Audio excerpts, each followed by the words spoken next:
Hello, I'm Jorge Gestoso. Welcome to a new program from Washington. On today's show, the visit of Pope Francis to Cuba and the United States and its impact in the relations between the two countries. Our guest, Gail Walker, Executive Director of Pastors for Peace.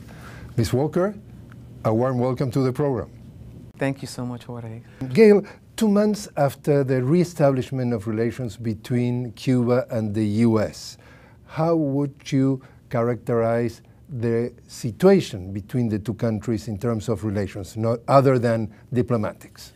Well, I think that there's really been a wonderful opportunity for Cuba and the United States to continue to grow and work together in terms of just establishing respect and mutual respect for each other's positions. That's a slow process. Certainly you have some people in the United States who are further along in that process than others.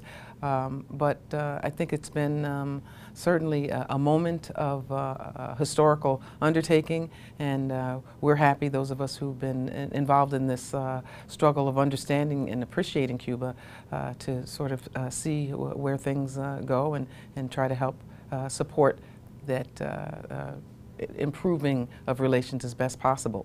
And so far, who would you say that is winning or not necessarily winning as that much? Because you characterize this like a new day, a new era. Yeah.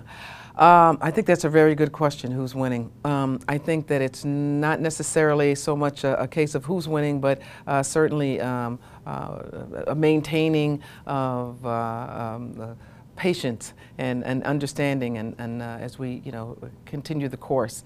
I think it's an ongoing process.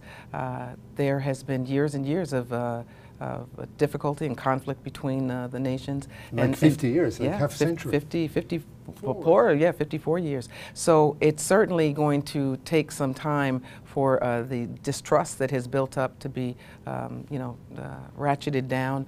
And I think that what we can do, those of us who've been to Cuba and seen it for ourselves, hopefully help the folk on this side, our lawmakers, the public here in the United States, to understand better Cuba and what it has to offer. Today, the Pope Francis, is in Cuba. Yes. And tomorrow is coming here to Washington. Yes. He's going to stay in the States until the end of the week. What would you say that is, if it is, the impact of the Pope in that relation, and the fact that he's in Cuba today and tomorrow is going to be here, and on Wednesday he's going to be meeting with President Obama, has an impact in the improvement of the relations? We're certainly hopeful. We know that the Pope has been very vocal about the need for there to be improved relations with the United States. We know he's helped to play a role there. He's not the only religious leader, obviously, who's had a voice in this, but he's certainly a paramount voice. And we're hopeful that that voice will continue to be amplified, and that people will continue to listen and heed the message that he brings of patience, understanding, love, support, mutual respect. So it's an important role that I think that he has played, and we're hopeful that he can continue to do that. Last week, your organization, Pastors for Peace, came together with other organizations here to Washington for what you call it a 3 days of actions against the U.S. blockade of Cuba. And you met with several congressmen. Yes. Congressmen and also senators. Yes. What did you hear from them? For the most part, there was a sense that this is a new day, and that there are openings between the United States and Cuba that I think most members of Congress want to take advantage of for varying reasons. They may not even fully be the reasons that we would like to see that opening happen, but whether it be because of trade opportunities, because of the fact that Cuba has in fact been a nation that we've had this conflicting relationship with for more than 5 decades, the fact that the United States has really finally recognized that this policy is a failed policy.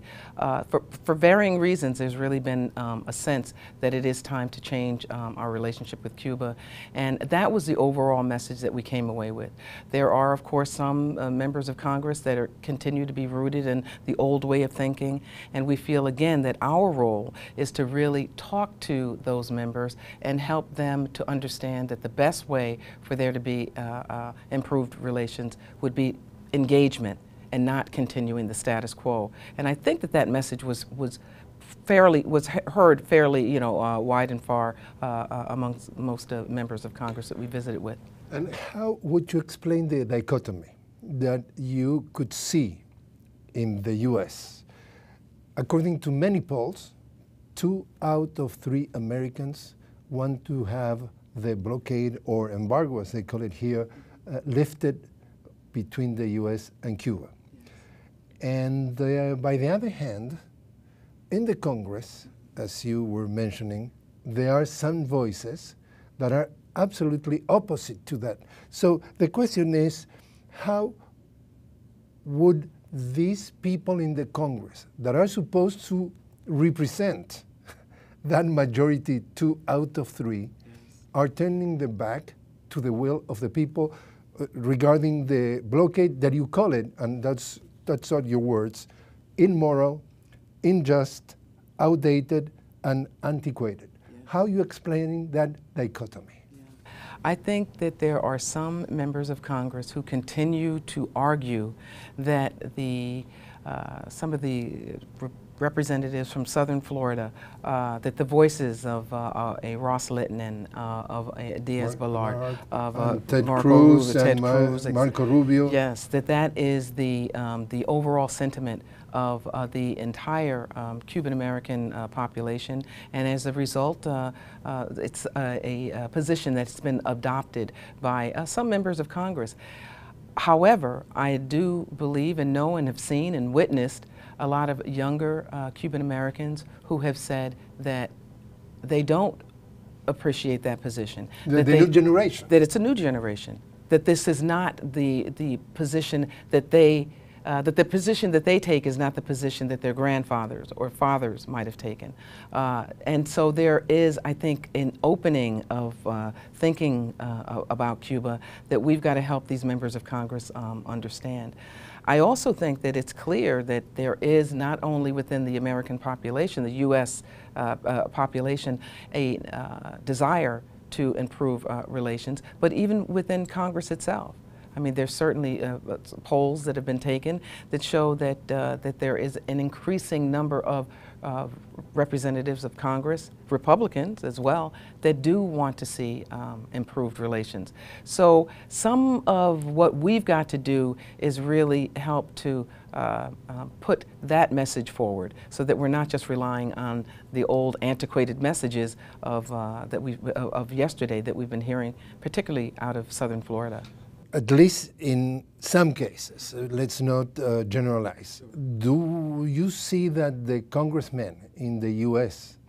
are really at the service of their people, their constituents, or are they at the service of the large corporations, large interested, including other countries of the world, that are really the ones who finance their campaigns?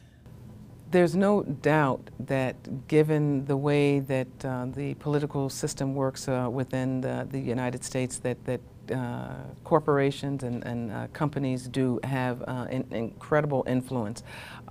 We are a nation in which elections are won or lost based on financial backing, and often that is certainly coming from well-financed corporations and companies.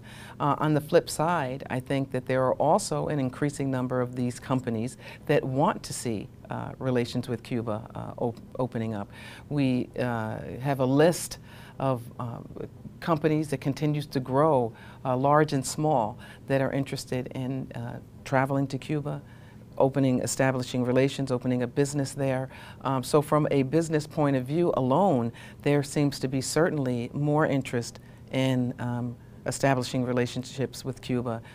Again, it may not be based on the same reasons that some of us who've been supportive of Cuba over the years would like to see these relations improve, but there's certainly, I think, an opening, even within these more perhaps conservative or not, representatives that are in fact influenced very much so by capital and business. This is a capitalistic society, and they're not necessarily much more concerned about the suffering of the 11 million Cubans that has been. Particularly as a result of this long-standing blockade. Exactly. That is not really the issue. The issue is the potential of 11 million new consumers. Absolutely, and 90 miles away from the shores of the United States. And of course, when you couple that with the incredible need here for business opportunities, for employment, that becomes makes Cuba a much more lucrative option. How would you assess the U.S. mainstream media regarding the coverage of the relationships? What would be your assessment of the mainstream U.S. media regarding the coverage of the improvement of relations between Cuba and the U.S.? How do you say? I think it's been a mixed bag. I think that there have been moments where there has really been some clarity and sharing of information that is really vital and important for people living in the United States to hear. Because again, 54 years of embargo, there's also been at the center of that a very clear and strong misinformation campaign where there's really been a lack of clear, honest dialogue about what Cuba is, what life in Cuba is, what the people there are like. And so there's been some opening in that regard, and that's wonderful. But at the same time, I read articles or I see news reports where there are these blatant, distortions. And I know this because of the multiple times that I've traveled and spent time in Cuba, that when we talk about what the situation is like in prison, what kinds of relationships there are with the churches, the kinds of opportunities that youth might have, an opportunity to explore, countless examples of a real distorted version of what Cuba is. And so that's why I think that the work that needs to continue to be done is to talk about Cuba and is to encourage regular, everyday people from the United States as well as lawmakers to go to Cuba, see for themselves. And that's been part of the message that we have tried to present. And that's certainly a lot of what we did last week when we were on Capitol Hill. You were already expressing some concern, or a lot of concern, regarding the U.S. mainstream media in coverage, for example, of one subject. We're talking about human rights in Cuba and human rights in the U.S. So, do you think that the mainstream media put exactly the same time to show to the American audience the problems or the concerns about the human rights in Cuba and the human rights in America? For example, you are talking here about your concern about what basically is racism. You said, and this is your words, black and brown men are shot with impunity on the streets by law enforcement. Are we hearing that when they're reporting on human rights in Cuba, the flip side of the coin, we hear at the same time? Or is basically a biased media? You know that mostly 6 corporations in the US own 90% of the media. Corporations. So do you think that American public are really exposed to objective, fair, and a media that shows the two sides of the story? Jorge, I don't know if you know, but my background is in media. I studied journalism, so I know a little bit about this. I know that you were not perfect. I know, exactly. but I know a little bit about this. And I would say that certainly that is a big part of the problem, the hypocrisy of the United States media when it comes to its the way it portrays Cuba and the things that Cuba represents. So certainly in the area of human rights and race in particular, I think that there are multiple challenges that exist within the United States. I think that we see that, unfortunately, on a regular, everyday basis.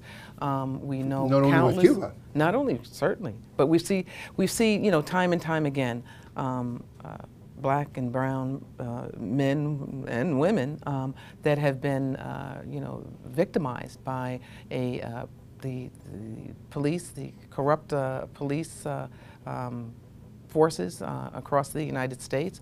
We see the lack of equity when it comes to the judicial system, that these are examples that we can't ignore. And for there to be a focus on the challenges that Cuba faces and not to really fully explore what the United States has been engaged in is hypocrisy at its highest, in my opinion. What would you say that are your concerns regarding this new era, the new day, as you said, in relations between Cuba and the U.S. for both countries? Are you concerned about what in which country? I mean, I think that, Cuba is certainly a sovereign nation that will survive. Cuba has survived, 54 years of a blockade. However, there's concerns that as Cuba is opening its doors, as these new opportunities arise, that with that this new era come challenges. The United States government in its many different forms, we learned this, of course, when we were on Capitol Hill last week, is still in many ways interested in regime change, as they put it. And so we meaning the U.S.? Yes, in the United States. So as we see the change in relations between Cuba and the U.S., we are also very mindful of the fact that there are going to be efforts, I think, to try to undermine Cuba that we can't ignore. We have done some work within the religious circles, and we know that there are more conservative church elements that are going to be trying to infiltrate Cuba and trying to, I think, in many ways upset the dynamics with different sectors in community, women and youth and people of African descent. So these are things that we've got to be conscious of if we're going to honestly look at, what kind of challenges Cuba will continue to face as more and more U.S. elements, business, individuals make their way onto the streets of Cuba, Havana, not just Havana, but across the country. Your words, talking about that relationship, you say it's a two-way street. It's not just simply providing charity, but it's really about the U.S. opening a reciprocal relationship in which we all benefit. Let me be skeptical.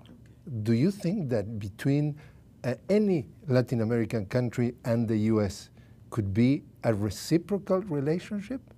I think that the reality is that that's, again, a challenge that remains. I understand your cynicism and in many ways share it. However, I also respect that our friends in Cuba are desiring an opening of relations. They're not stupid. They're certainly intelligent people that are in leadership in Cuba, and I'm sure are certainly aware of all of the challenges that come with engaging the United States. But they've done so in a principled way and with eyes wide open. And so as we continue to navigate these roads and engage in this dance, because it really is a dance, I think that the call for respect will continue to be very strong and forceful on the part of Cuba. We'll continue to support Cuba in their efforts to engage in this new dynamic, but make no mistake that we know that there have been years and years of animosity, and that could certainly be a concern as we continue to move down this path. But we do so with eyes open and in support of what our friends in Cuba are calling for. Next year, 2016, November, presidential elections. Yes. Do you think that if a Republican reaches the presidency, the relationship could change? For example, Congress is already in the hands of Republicans. They say that they are never going to, at least some of them, they say they never will vote to lift the embargo. Could have an impact in that relationship, or whatever is gained in these last couple of years of the Obama presidency? I mean, I think that there's certainly, a very good chance that, if there is a Republican presidency and the Congress continues to be, majority Republican, that some of the gains that have been accomplished could in some ways be reversed. However, I also think that there is a large number, like I said, of business interests, and it's not solely Republicans, but certainly within Republican politics, business plays a large role. So if the business sector continues to be forceful and vocal in their desire to maintain the status quo with Cuba, that could have some kind of an effect. I think there's so many things that are up in the air. I think there's a lot of time between now and that election in which decisions need to be made. Things can still happen. So it's kind of a mixed bag. I think that you're right that there's sort of a more, certainly in some ways repressive, conservative element that would come into play if they should win the White House.